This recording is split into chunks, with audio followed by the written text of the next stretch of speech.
Y'all, I am by no means a metaphysical girly, nor am I a geologist, but I do love shiny things, pretty things, glittery things, and rocks and stones fulfill my ancient deep-seated desire to hoard the sparklies like a dragon. This desire was brought to the forefront of my mind when one of our lovely Discord members suggested pairing up the Twist cast with gemstones, so that's what we're doing today.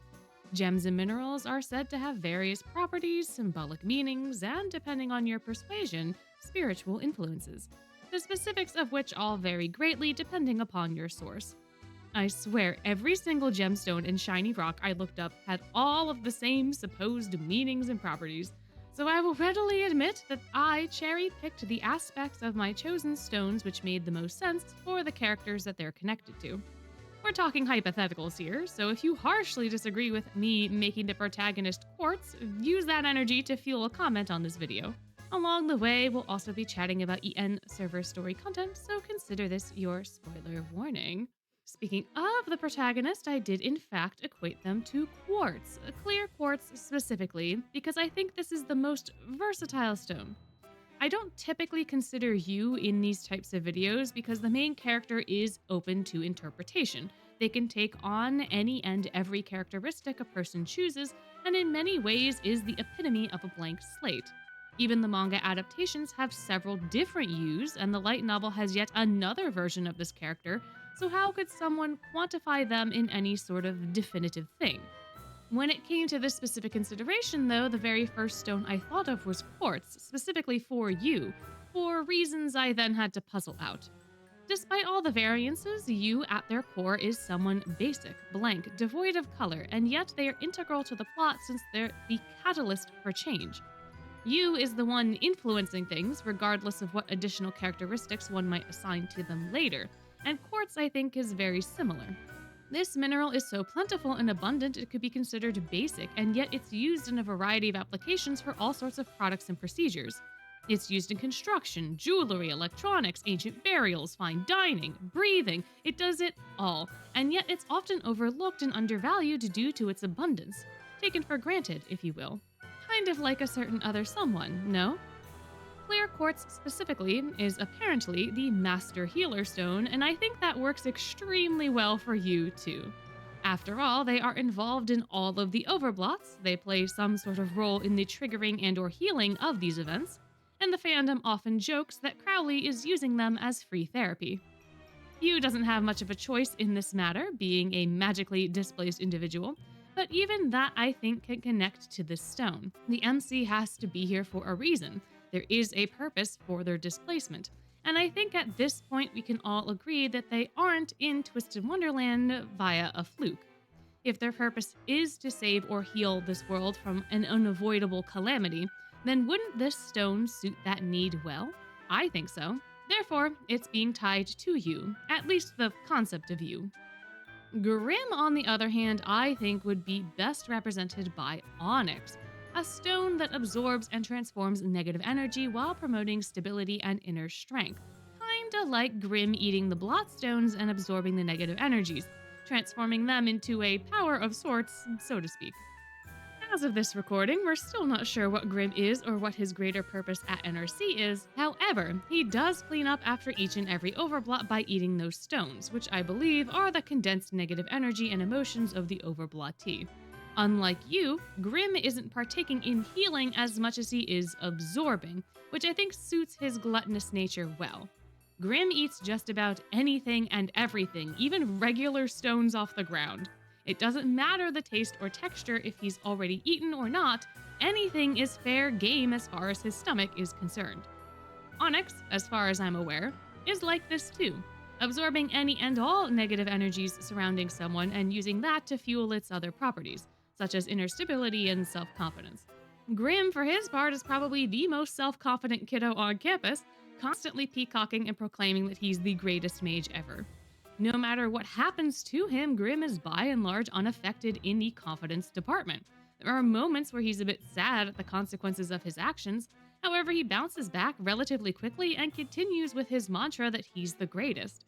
I don't really know about inner stability, but as far as the other two aspects go, Grim really seemed to suit Onyx and Onyx Grim. Normally, the next dorm would be Heartstable, but I'm in a mood today, a mood that desires reverse order, so we are going to start with Diasomnia instead. And first up in Diasomnia is naturally their house warden, Malleus Draconia. I think Malleus deserves the whole gem box, but if I had to just settle on one, I think it would be an emerald. Aesthetically, this stone matches Malleus to a T, even matching his eyes, so I could easily see some of his princely jewelry containing these stones. Emeralds are known to be symbols of wisdom, growth, and renewal, as well as eternal youth given their evergreen nature. As a Fae, specifically a Draconic Fae, Malleus's lifespan is massive. This is a blessing and a curse since he's got a long life full of wonder ahead of him, yet a lot of his fellows will rise and fall in the blink of an eye. His friends at NRC, Silver, Sebek, all will be but a chapter in his life, whereas he gets to be their whole book, which is a very difficult concept to grapple with, but a concept that on the surface suits eternal youth. As far as us humans are concerned, Malleus will be eternally youthful, but I think this conundrum offers space for growth and renewal as well. Malleus may lose his friends, but he will have their families and their families' families, and so on and so forth for many generations. Waves of endless renewal in the interpersonal realm. Each new encounter is an opportunity for Malleus to grow, and the world at large will also offer this to him. Even NRC is a place Malleus has dedicated to his growth since he came to the school to meet more humans, to learn from them, and maybe make a friend or two along the way. Even now, post-Overblot, he's going to have to renew humanity's faith within him and his faith within himself, since the structures that he was going to have to navigate have shifted a little bit in response to his own actions. All of this allows him to grow as an individual, to become wiser, more knowledgeable, all aspects of the emerald. I think this stone is a little more emblematic of Malleus's journey rather than his character per se, but I do think that it suits him regardless. On to Lilia now, who I think is suited best by the sapphire. Not only are the blue ones reminiscent of the night sky, but the stone is also said to be one of wisdom, loyalty, truth, intuition, and inspiration. All qualities I think Lilia shares. Bro is very, very old, and with age comes conventional wisdom. Throughout the story, we see Lilia act as a mentor and guide for a variety of characters, but most importantly for the other Diasomnia kiddos, imparting important lessons on them when necessary. He comforts Malleus not only in the present but in the past too, confronts Sebek about his human-bashing tendencies, and taught Silver everything he knows, including, in part, his compassion. Sure, there is a bit of the Dawn Knight's own philosophy in Silver, but I think Lilia learned the importance of peace at the cost of Melanor, and I firmly believe that he doesn't wish that fate upon anyone, so he does his best to impart this wisdom the best he can on anyone willing. Speaking of the crowned, Lilia was always loyal to them even when their orders were less than reasonable. In the present, he is still fiercely loyal to Malleus and the royal family of the Briar Valley, so he's got that going for him as well. Intuition is something I think Lilia has trained over time, feeling the ebb and flow of things around him and using that to protect himself and others. However, there is a hilarious anecdote that we get during Book 7 about Lilia attempting to teach Silver and Sebek a spell. Lilia's directions are hardly directions at all. Instead, he describes the feeling through sound, something I absolutely understood, but unfortunately Silver and Sebek didn't. Malleus has to step in and clarify at which point the magic actually works for the kiddos. To me, it seems like Lilia was taking a much more intuitive approach to casting, feeling it more than seeing it, and therefore wasn't able to explain it in a way that worked for the kids. This, I think, would have been practical during his life given the everything he got himself into, but I think it also opens up room for inspiration. Lilia's quite creative overall and isn't afraid to try new things, drawing on past experiences to inspire new avenues of action, fulfilling this last aspect of the sapphire. A stone with many facets that suit the many faces of this particular fae. Now for Silver. I thought it was only fitting to give him a stone tied to dreams. He is a very sleepy boy after all, and his special magic only works within the realm of dreams, so in my mind he needed to be paired with Opal. Not only is the stone light, but it's also elegantly multicolored, containing lots of little silica spheres, or perhaps little dream spheres. Aside from dreams, the stone is also associated with hope, purity, healing, imagination, the spirit, and the mystical. The last three, I think, can all relate to dreams in some way.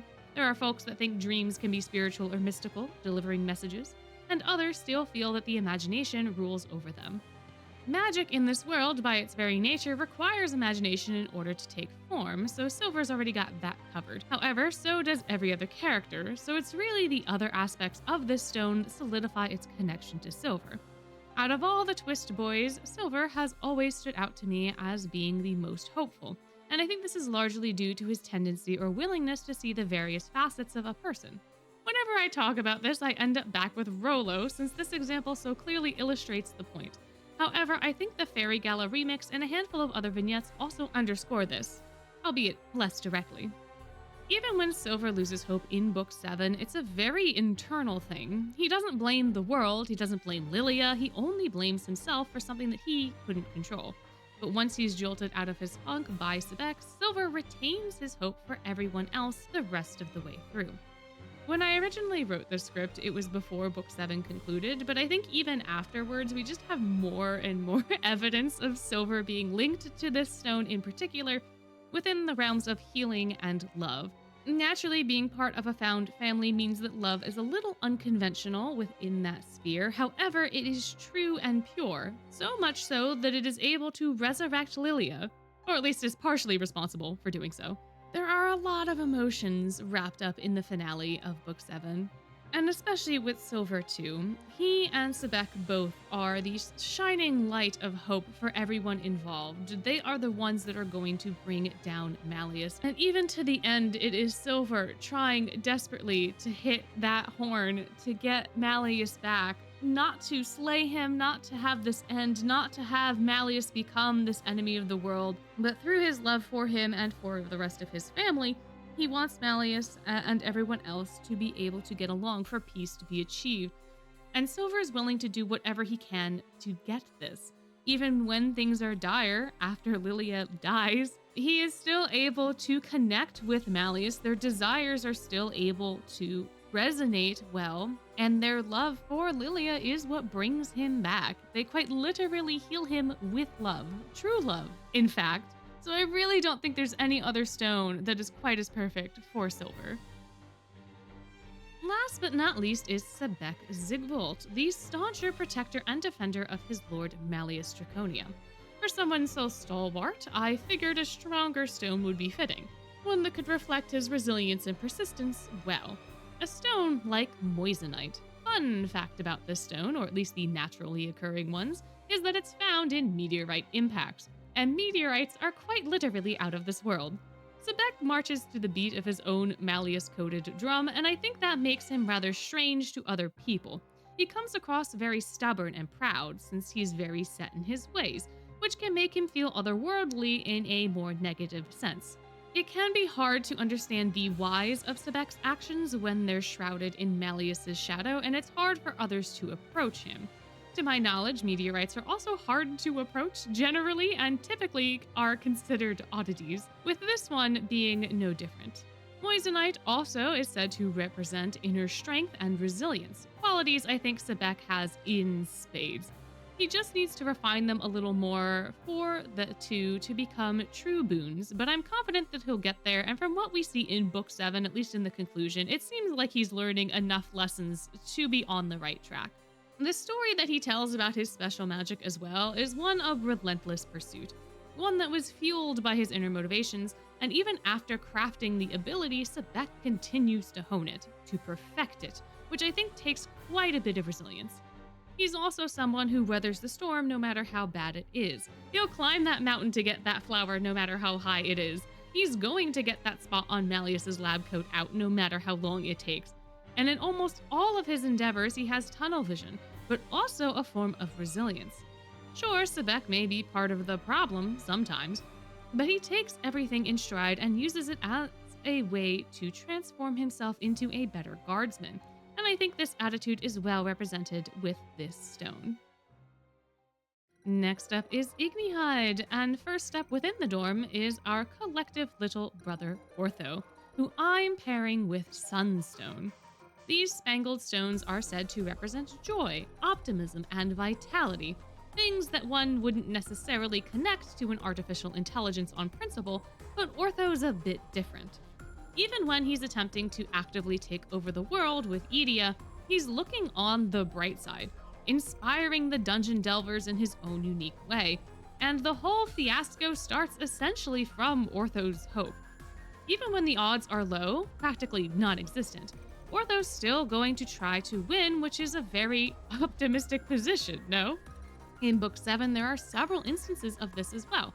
First with Malleus and the little struggle of trying to get data to Styx, then later with Riddle's dream, and on the whole, Ortho just seems to love life no matter the circumstances.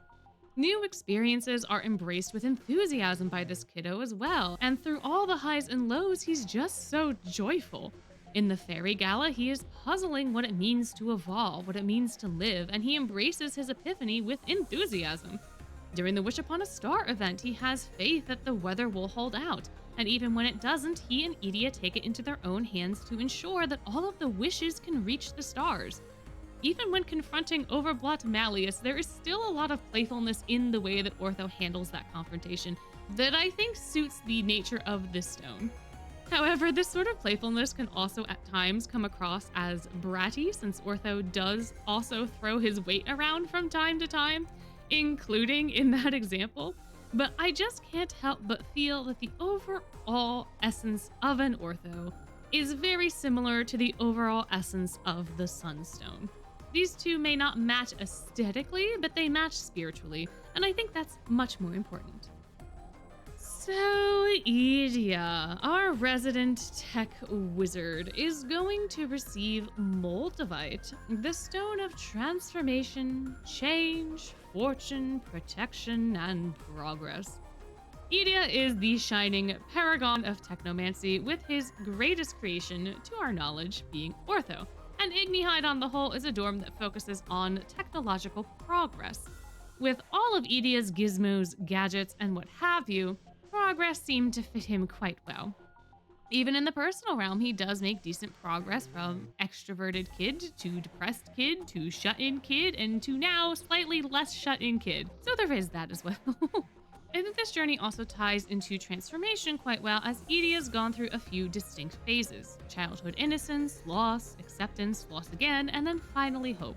I'm not sure why I don't have too much more to say about Idia specifically. I just think that all of the aspects of this stone are basically aspects of his character, or at least what his character is exploring within the narrative. Idia is placed oftentimes in an environment that is outwardly progressive, like Styx, which is technologically advanced, or Ignihide, which is similar. However, internally, he doesn't quite have the tools to make a lot of the progress himself, yet he still transforms throughout the series. And even within Book 7, he acts as a protector for our group, coding in things, coding out things, unlocking doors, making sure that Malleus isn't on our tail. Even keeping Malleus out of his room in a way could be considered a form of protection. Heck, even dragging Riddle into that mess could also be seen as a form of protection. There's just a lot surrounding Idia and his actions and where he is placed and what he does that seems to resonate with this stone, so that's what I've decided to give him here. Moving on to Pomfiore, we are going to start with Vil Schoenheit, our resident model, actor, superstar, and diva. An individual who I think would enjoy a garnet or two inlaid in his crown. Garnet is a deep red stone that is said to represent confidence, commitment, emotional harmony, and the releasing of old ideas and patterns, among an assortment of other things. When I look at the stone, I also feel that it's rather energetic, not in a Kaleem way, but in a commanding and purposeful way. This, I think, is a very strong connection to Vil, who is himself a commanding and confident presence. There are ways to argue that Vil is insecure, as he himself even admits as much to Idia. But as Idia points out in that conversation, Vil comes across as untouchably confident. This may be a mask he wears in public to cement his status as fairest of all, but I don't think it's all bravado. Vil shows his skills in a variety of areas in a variety of instances, including skills one wouldn't expect him to have if they take his physical appearance at face value. Lloyd falls victim to this during Bean's Day when he takes Vil on, but he's not the only one. Vil's able to get a whole group of Savannah Claus students under his control by besting them in martial combat, a rather massive feat considering Savannah Claus' whole shtick. He's able to put Epel in his place effortlessly during orientation, command even Leona during the first fairy gala, retain his position as House Warden of Pomfiore by formulating the most potent poisons, among many other things. Vil is also fully committed to his pursuit of beauty, but he isn't stuck in his ways while doing so. He seeks out Azul specifically to ask for a new toner to look his best during orientation, formulates his own new concoctions when he finds new ingredients, and listens to critiques of his actions when those critiques have merit. He's committed, but not so rooted as to become obstinate, which works very well for this stone's supposed meaning. Even his overblotched journey could connect to emotional harmony, reckoning his jealousy of Neja's position and its associated emotions with the lighter desire of standing at the top via his own merit, regardless of what foes surround him, recovering from the darkest unleashing of his emotions to find balance and the way forward. That sort of thing I think can resonate with Garnet. All of these factors combined make up this stone, and I think they also nicely make up facets of Vil, so I'm content to pair the two here. Rook. Rook Hunt. The man, the myth, the stalking enigma. What stone would suit such a fellow? Given the everything about him, I'd say Christophase, which I am probably mispronouncing, but it's a beautiful pale green stone emblematic of creativity, tempered anger, acceptance of yourself as well as others, and most importantly, a non-judgmental attitude. Rook is an eccentric soul who marches to the beat of his own drum, and yet he has a lot of awareness of how he's perceived and how his actions impact others. He isn't going to dim his light, but he knows when and how to focus it depending on who he's with, which allows him to flutter between social situations well. Rook can save face, inspire, gracefully deflect, and otherwise steer interactions positively whilst remaining true to himself, and I think this talent resonates well with the supposed meaning of this stone. As the Knight of Beauty, Rook is also someone who seldom judges others. Rather, he's content to observe them being themselves and finding meaning in that. Perhaps because of this, or his endless charisma, who can really say, Rook seems like the least judgmental character on the cast to me. He will meet you where you're at, praise the bits of you he thinks are beautiful, and then will help you grow in a way that doesn't directly destroy your uniqueness. In his observer role, Rook is content to view, to see, to be curious, but through it all he never judges, at least from what we see. On that note, I don't think we've ever seen Rook be legitimately angry either. Sure, he's been determined, but not angry, which I think also suits this stone.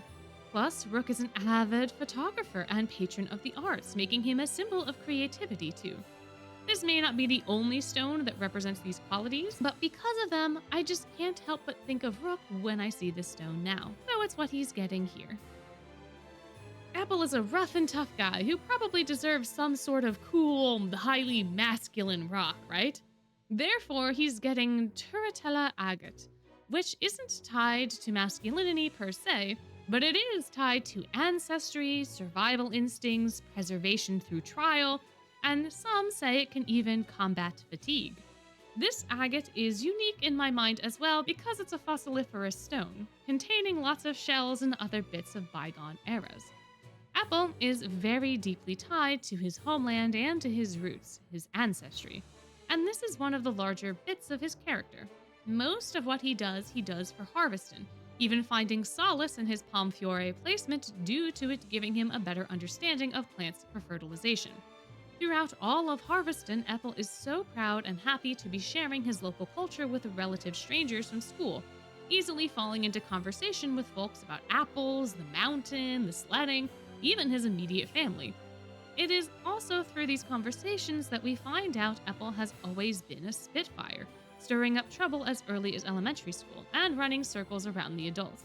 He's got so much energy within him that I'd imagine it'd be very hard for Epel to get fatigued under normal circumstances, an aspect shared with this stone. When Epel is under fire or in a crisis, though, we can see him persevere through his grit and determination. He's going to survive those fire lotuses, he's going to get first place in the sledathon, and he's going to get through Tartarus come hell or high water.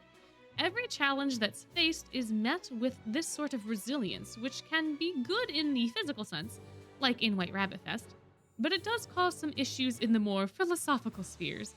His journey of acceptance regarding physical appearance is one such area that I think showcases the more negative aspects of this fire, and yet he perseveres nonetheless, eventually learning the lesson even if it took a long while and a few punches to get it through his head.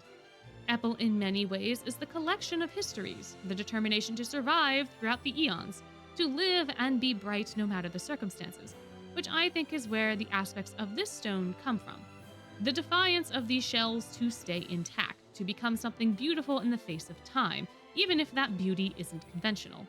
I think some folks might struggle to see what others do in this stone, and even that I think can relate to Epel being unable to see the value of his own beauty regardless of his preferred aesthetic. Unfortunately, I think this is where I'm going to end this consideration for today, leaving half of our boys with their shiny rocks or rock-adjacent objects, some which represent them and others that maybe might help them. But it's up for you to decide whether or not you agree or disagree with these picks. Let me know your thoughts down below. Are there other stones that you think suit the boys? Do you like this sort of content and want more of it? Let me know all that and more, but if comments aren't your thing, you could always like and subscribe instead. However, before you go, I just have to remind you that you're amazing, and I hope you have a wonderful day.